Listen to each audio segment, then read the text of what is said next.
So thank you very much for inviting me. You are too kind.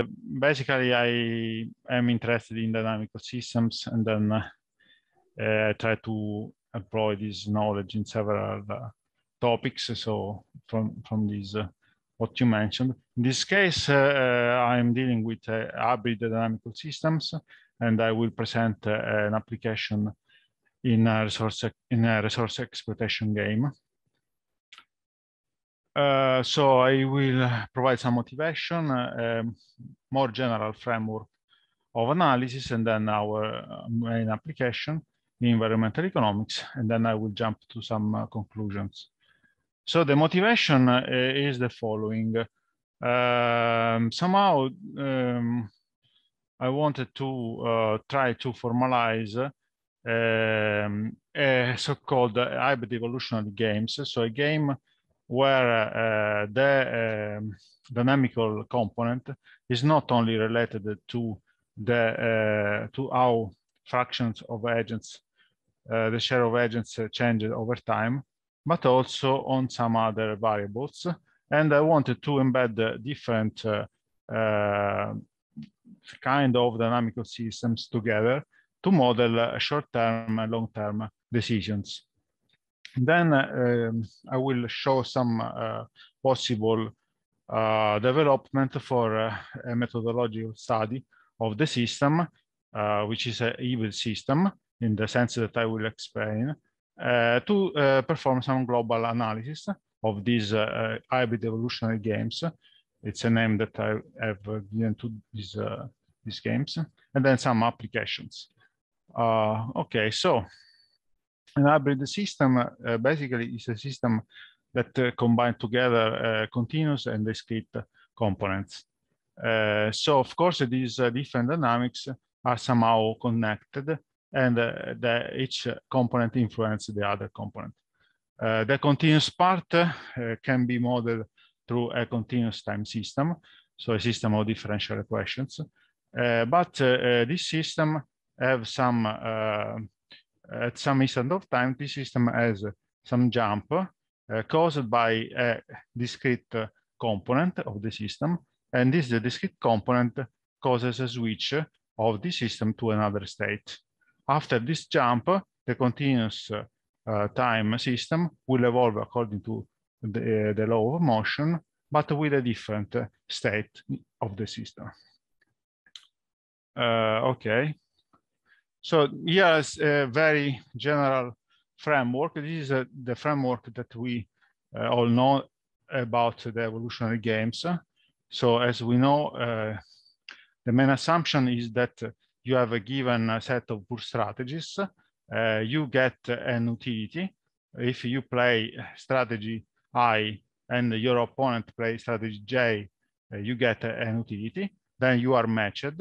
You assume that this matching occurs with in an infinite population of agents, and then this simplex can be interpreted as a population state, so which represents the actual frequency of agents playing a given pure strategy.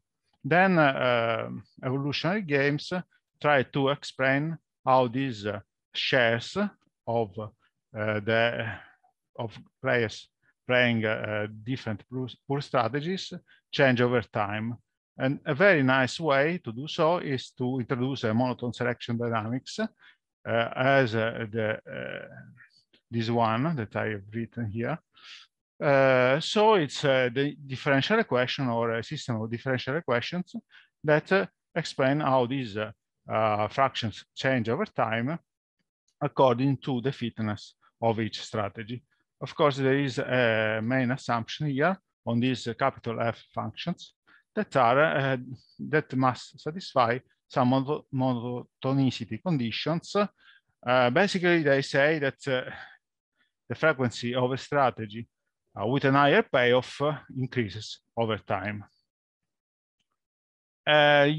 Also, we have a discrete counterpart of these dynamics, also with monotone selection dynamics in discrete time, which is very similar to the previous formulation, but it is in discrete time. So you have a vector of frequencies of the different strategies, and then you model how these strategies changes over time through a discrete system. I will use this discrete system in the Hibit formulation, because the main idea here is to consider this discrete system as the way of modeling how strategies, how the share of strategies change over time. But then we will embed this discrete system in a continuous system, in the sense that I will explain below. So this is a standard approach. The monotone selection dynamics, we always, most of the time we work with the replicator dynamics, which is a particular kind of monotone selection dynamics. Now we try to reformulate this framework with hybrid dynamics. Instead of pure strategies, we have behavioral rules. So behavioral rules, capital HI, represents the way in which a player chooses its actions. And these actions are usually chosen through a system of differential equations in this approach. So you choose an action which depends on the state of the system, and that also depend on the frequencies of the strategies that are played. So this Q here is the action. It's not fixed anymore, but here the action depends on the state of the system, on the share of what the other players are doing, basically, and on some other variable S that can represent an environmental state. For instance, the fish in a lake, or the species, as in my main application below, the given state that is also influenced by the state variable of the system. So we have also the possibility of introducing these state variables, and so we have some sets of systems of differential equations saying how these strategies evolve over time. But here, this small x, so the shares of strategies are held fixed in this case. They are held fixed.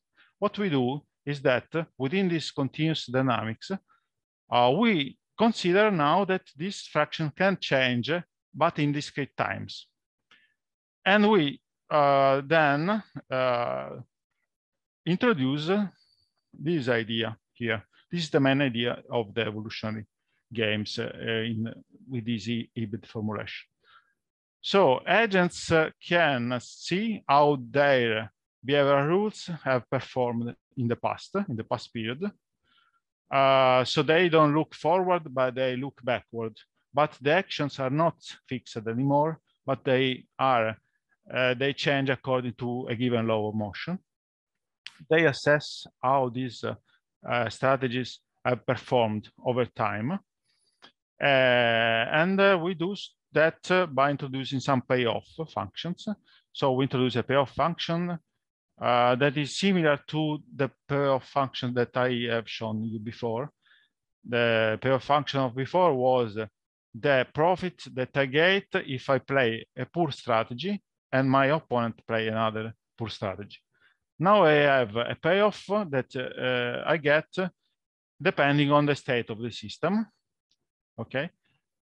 And then and then there is a distribution of these functions, so that I can define an instantaneous payoff, this pi I with hat, that is an expected value of this performance condition to the fact that I have a given distribution of strategies.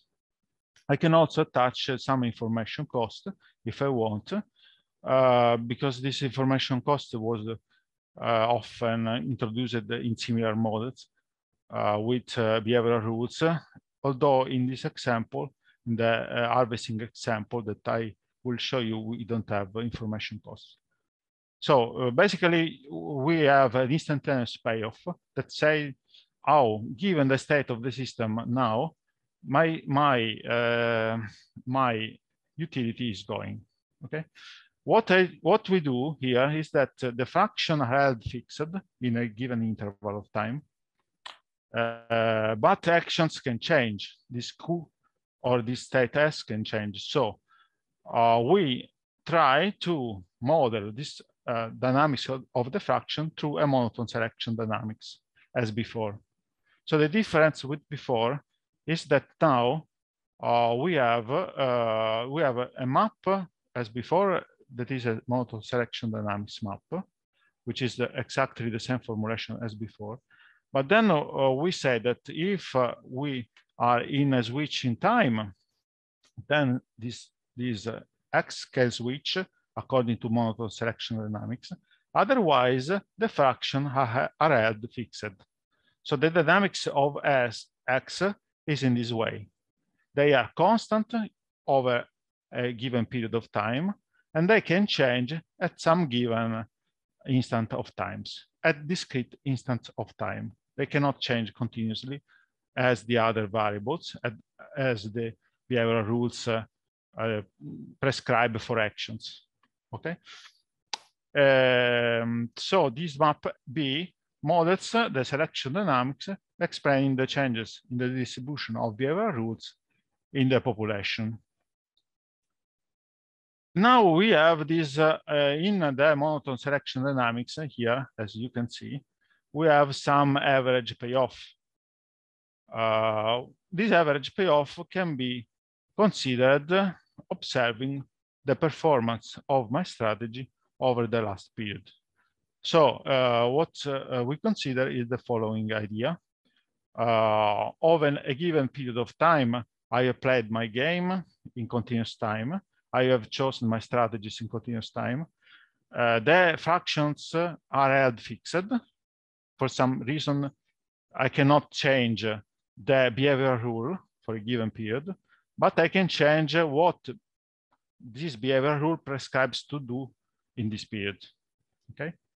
So for instance, if I produce a given good, I am a firm and I produce a given good, over a given period, I cannot change the production technology, but I can change the quantity that I produce.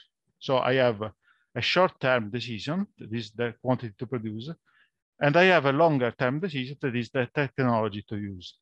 Okay, it makes sense not to change continuously the technology, but we have some short-term and long-term decision together in the same problem. Here it's something similar.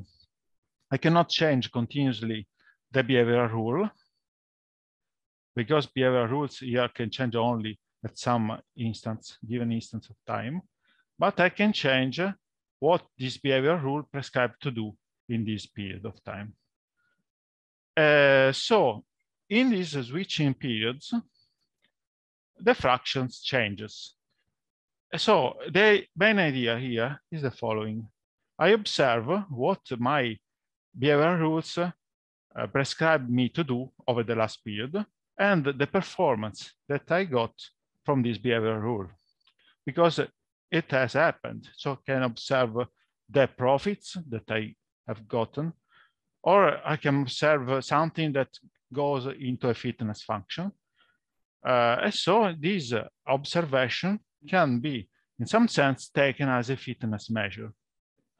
So in this monotone selection dynamics, this pi hat, pi bar, is an average payoff that I have gotten from this behavioral rule over the last period. And this measure of performance can, according to a monotone selection dynamics, can prescribe how these fractions change over time. Okay, so it's not a change that happens in continuous time, it happens in discrete time, but the criterion for measuring the performance is based on what happened in the last period, in the whole period. And so we can have something like this, an integral criterion that takes all the payoff, all the fitness over the last period and aggregates it to get an average payoff, an average fitness. And this average fitness can be considered as a measure of performance for describing how the fractions will change in the next period. We can also introduce more sophisticated specification, for instance, with exponentially decaying weights for weighting past profits, or some more complicated methods, but the idea is always the same, to measure the past performance, somehow the past performance, and to take this past performance as a fitness measure for describing how the dynamics in discrete time for the shares changes over time. This is the idea of the system. What do we do? Of course, this system is pretty complicated because it's a system in continuous time for behavioral rules and in discrete time for the shares. So it's a very complicated system. So at the beginning, we formulated the system, but we had some difficulties in understanding the properties of the system. And basically, we tried only to perform some numerical analysis and stuff like that. But then for some specific application, as the one that I will show you now, we do, and we take another path. What we do, we integrate the continuous variable over some specific evaluation periods. So these periods over which the fractions are held constant. And we reformulate the whole hybrid system through a discrete system, through a so-called first recurrence map or Poincare map. And somehow these systems are equivalent because we are sampling the hybrid system at some points of time, exactly at the points of time in which this fraction changes. Okay, so we take we have the continuous part, we have a discrete part, we integrate the continuous part on this period in which the discrete part is fixed. Okay, and then we sample the continuous part in this period, and we get a map, discrete map in this period. This is the main idea how we try to study this system. Now I skip to this application because I presented the many ingredients that I will use. This application has a long story because I started to study this application several years ago. And this application was suggested by a biologist that was studying a problem of regulation in the Adriatic Sea. Okay. In the Adriatic Sea. So the problem was the following. They wanted to implement for two shellfish that were independent, biologically independent. They wanted to implement a weak form of regulation because it was difficult to implement a strong form of regulation because it was difficult to impose some form of control. And then they wanted to impose a very weak form of regulation, meaning that you didn't have quota, but you had one limitation. You could only harvest one species for a given period of time. So you had to commit so the idea was the following. You are the government, you provide some licenses to a given number of harvesters. Then each harvester have to commit to taking only one species for a given period. For instance, for 1 year, one harvester could take only one of the two species, one of the three species, and so on. So this was this idea, this form of regulation that was in this kind of fishery. And this is naturally the idea of the hybrid system, because what you have is that biologically the growth of the species occurs continuously according to some law, some biological law of motion. Also harvesting occurs more or less continuously, because you go to harvest every day and so on. But you could not change the species to harvest at each instant of time, because you had this form of regulation. So for a given year, for a given period, you only can take one species and not the other one. So this thing that you can only take one species for a given period, and then you can change after this period, you can change to the other species if you want, is exactly the idea of the hybrid system, because you have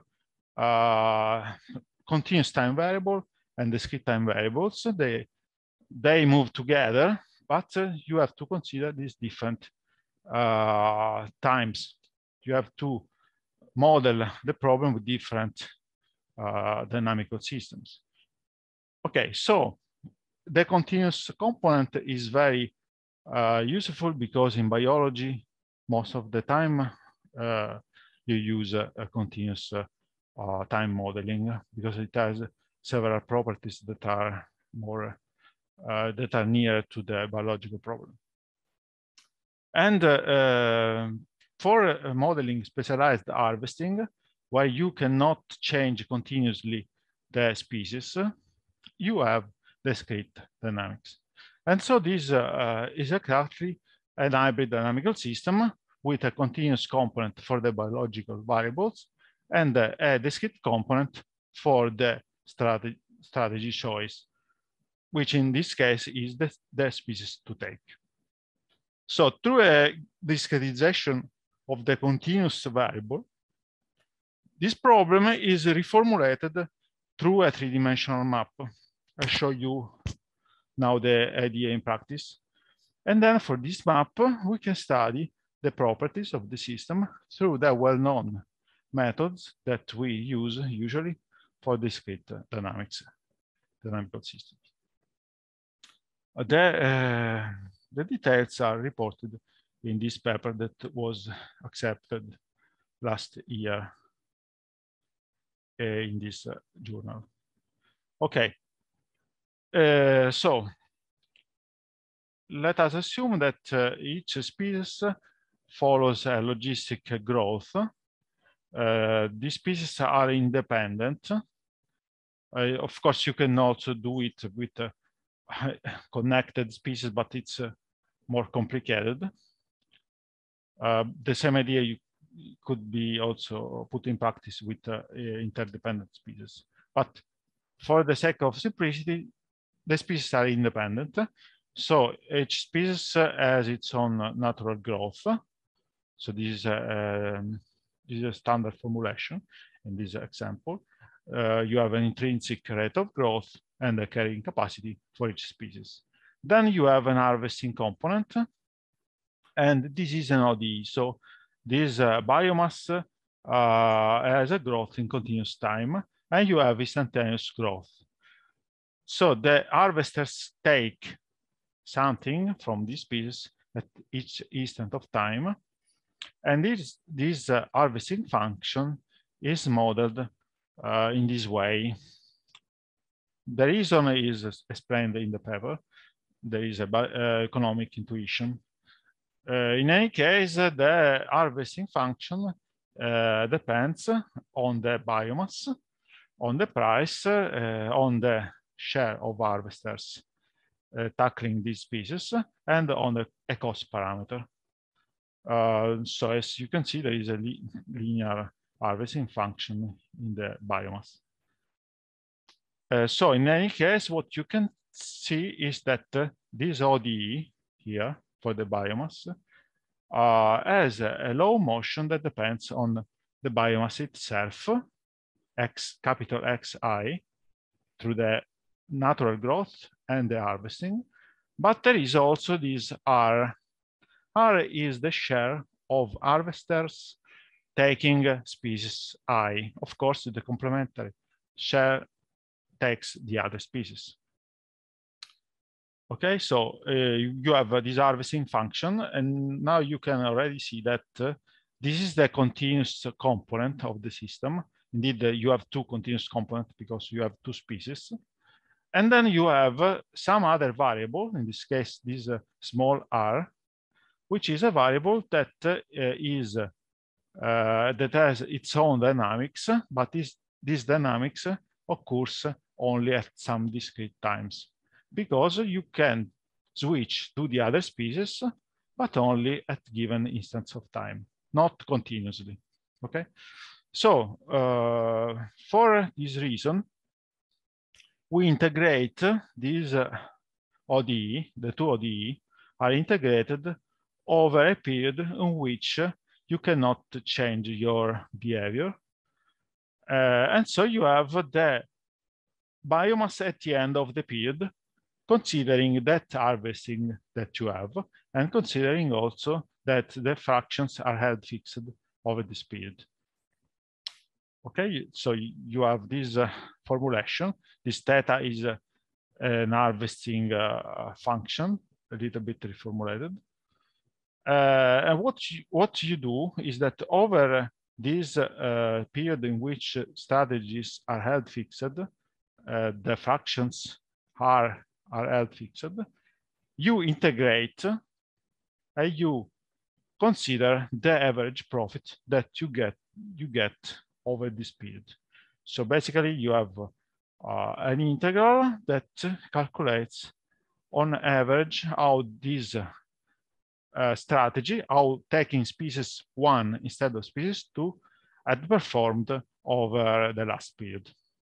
This performance, this average performance, is then considered as a fitness measure that we include in an evolutionary system for seeing how the shares changes over time.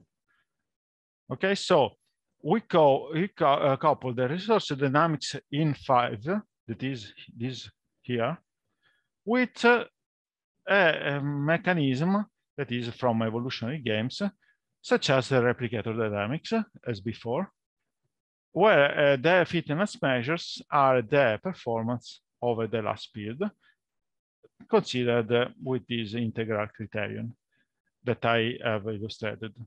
Okay, so this is the idea. And all in all, you are considering this hybrid system, but you are taking a picture of this hybrid system exactly at this switching period in which the fractions changes.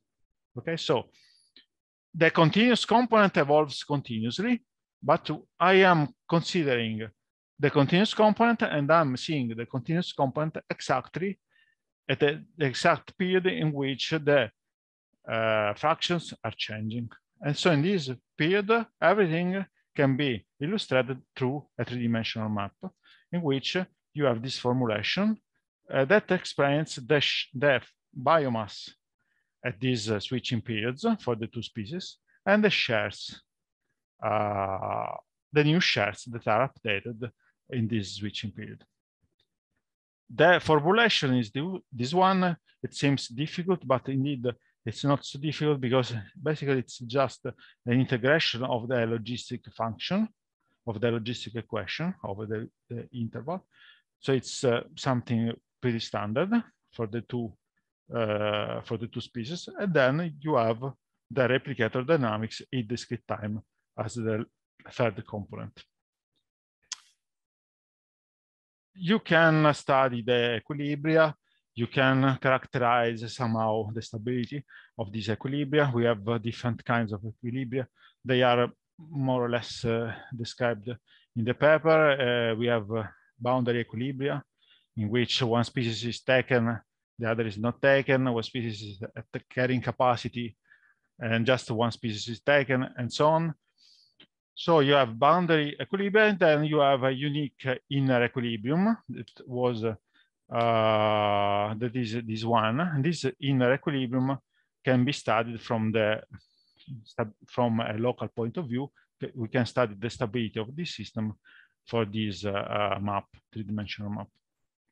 So this local stability analysis that we show in the paper also provides some interesting insights on the exploitation of the two species. Because in this, of course, here you have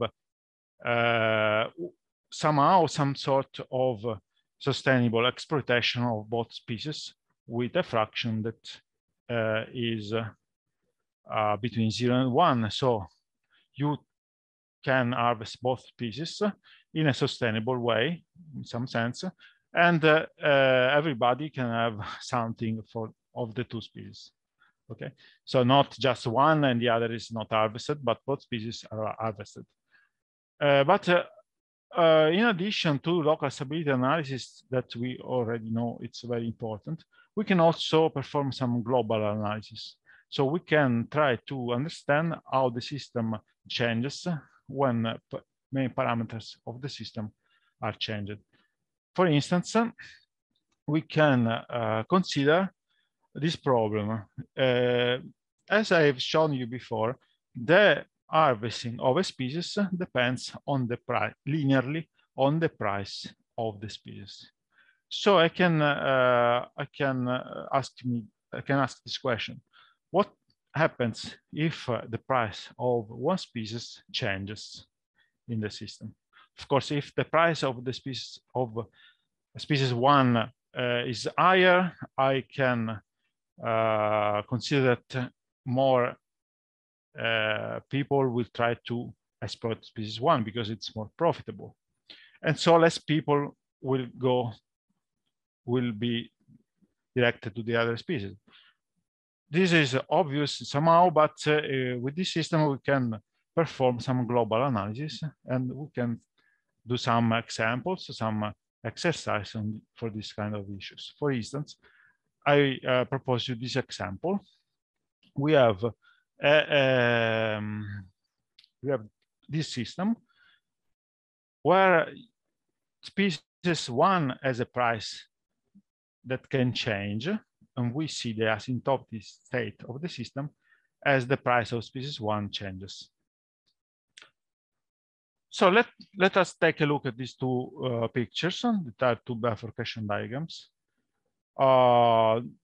Here, these bifurcation diagrams represents the long-run shares of species one and species two for a given price of species one. Okay, so let us see species one. So species one, if the price of species one is below a given threshold, then species one is not very attractive because the price is low. And so most of harvesters take the other species because it's more profitable.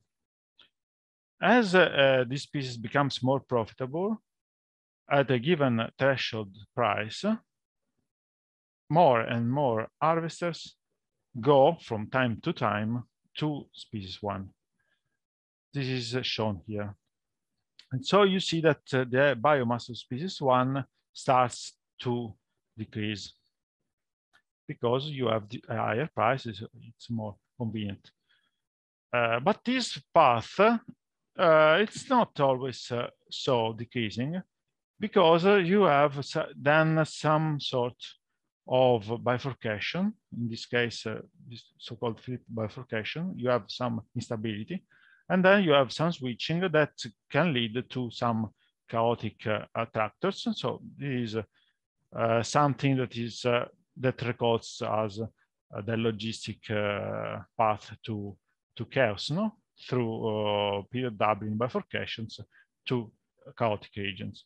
Here it is interesting to observe that also species two has a peculiar path, although here you have a non-monotonicity here that is interesting per se, because here you have less people, less harvesters, taking species 2, and it is shown here. But then you have that it is not increasing always, but then you have a maximum and then a decrease in this biomass. And this is entirely caused by the price in species 1. So this is an interconnection of two species that are basically not connected. So they live in the same environment, but they have no interconnection from a biological point of view. They only have a connection, indirect connection through the harvesting, because if I harvest species 1, I don't harvest species 2. And so the price of species 1 indirectly affected the biomass of species 2 through this mechanism. Of course, when chaotic motion occurs for species 1, this reflects in chaotic motion for species 2, because agency harvesting species 1 changes this harvesting behavior, and this changes the fractions, the profits, and then this reflects on the chaotic dynamics also in the other species. So it is in this differential setting, differential continuous time setting, but you see this because of this perturbation caused by the discrete component of the system. I have not shown here the fractions because they are similar to this. They are only scaled. So this is an idea. What we can do once we have translated everything in discrete time, we are able to perform some global analysis that were not possible for an hybrid system per se, because it's very complicated to understand such long-run behavior for the hybrid system. Another interesting element of our discussion here is that we have a new parameter, that is the length of this period in which strategies are held fixed, in which harvesters cannot change strategies. Meaning that, as I told you before, for a given period, if I commit of taking species 1, I cannot take species 2 in this period. So the length of this period is 1 month, 1 day, 1 year, 10 years. The length of this period, of course, influences everything, because it influences the profits, it influences the performance, and in the end, the dynamics of the system. So we, with this reformulation through a map, we can also see how the length of this interval influences the dynamics. And we can do something similar to this, because now the length is a parameter of the system. And so, for instance, here, this is the length of the non-switching period, or the period in which the fractions are held constant. You see that it is also interesting, because you have that also for even very small period, you have chaotic dynamics when the price is high. So yeah, I take a little bit the things, because I am taking a value in this example in which chaotic dynamics occurs. It occurs when the price of one species is very high. Okay, so in this case, if I have taken the same example in a region in which I have convergence to an equilibrium, the example would have been boring, because I also had convergence in the other case. But now I take a very high price of species 1. With this high price, it's guaranteed that I have chaotic dynamics. And with this chaotic dynamics, I see what happens, the influence of the non-switching period in this dynamics. And so I do this exercise, another bifurcation diagram. This is also interesting because you see blue and red points. Blue points, red points are obtained with different initial conditions. So you see chaotic dynamics with some windows of low periodicity, as here, where you have cycles with very small period in some windows. Okay, this is typical for these chaotic maps. But also you see something like here. Here you see blue, two cycle, so cycling between 2 points, high and low, of taking species 1, with this S equal to 2 or a little bit less than 2. But also you see here these red points. So you see that you have coexistence of cycles and chaotic attractors in the same system. It means this is also typical finding of this kind of dynamical systems in discrete time, that depending on the initial condition of the system, you converge in the long run to a different attractor. For instance, to a cycle, to two different cycles, as here, when S is 2, you have a 2 cycle, which is the blue trajectory, and a 2 cycle, which is the red trajectory. So you converge to either one of the two, depending on the initial state of the system.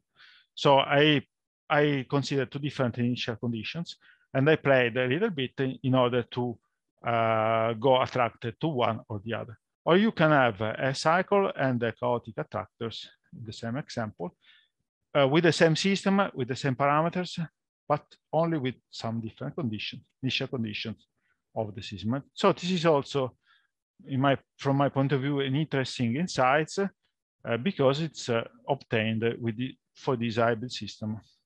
I think it's something that I have not seen before for a hybrid system, or for only discrete system. Okay, this is the same example in the state space. With a very small s, you have a limit cycle. With a larger s, you have this trajectory that goes in this way to full this box. Then something that resembles a little bit like a Lorentz attractor, something like this, with a larger dispersion. And then you have the coexistence here, the red and blue points as before, from different initial conditions. You can have this kind of dynamics. Another thing that we consider in the paper is that the profits that you have over the last period can be capitalized, for instance. So you can introduce a time value of money, or you can also introduce some fading, meaning that old profits are less important than new profits when I consider the last interval of time. Okay, so I weight differently the profits over the last period of time, depending on the period, on the time period in which I have obtained these profits. And in this way, I introduce a little bit more complicated performance criterion. And we can also play around with this parameter, which was a discount factor. We can play around to see how also the influence of this parameter in the dynamics, and this parameter can be interpreted with profits on interest on profits, or with fading memory, which are two different assumptions that we can obtain. And so it's also interesting because before we had no clue about this point, but now with this reformulation, we are able also to understand the influence of this parameter on the dynamics of the system. Okay, just for going to the conclusions, we have tried to consider the same idea of a hybrid system in a very different example, which comes from the problem of corporate social responsibility. So I'm happy that Michael is here, because we also worked on this topic, and it is somehow a generalization in some sense of our work. So exactly the same idea that I have here with natural resources. we can consider an hybrid game when you have a competition between standard firms and corporate social responsible firms. You consider that you play this game over a given period of time. But if you are corporate social responsible, you cannot continuously change your behavior.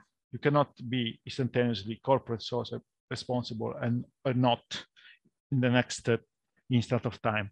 You commit to a given behavior for a year, for 10 years, for a given period of time. So it's exactly the same idea in a different example. So you play continuously, you produce, you go to the market and with your oligopoly game in continuous time, but then at some instance of time, every year, every 10 years, every 2 years, you changes and you become corporate social responsible, or you just switch to standard behavior. And then what we do is to try to understand the possible dynamics when you have this kind of different behavior and dynamics with these different behaviors.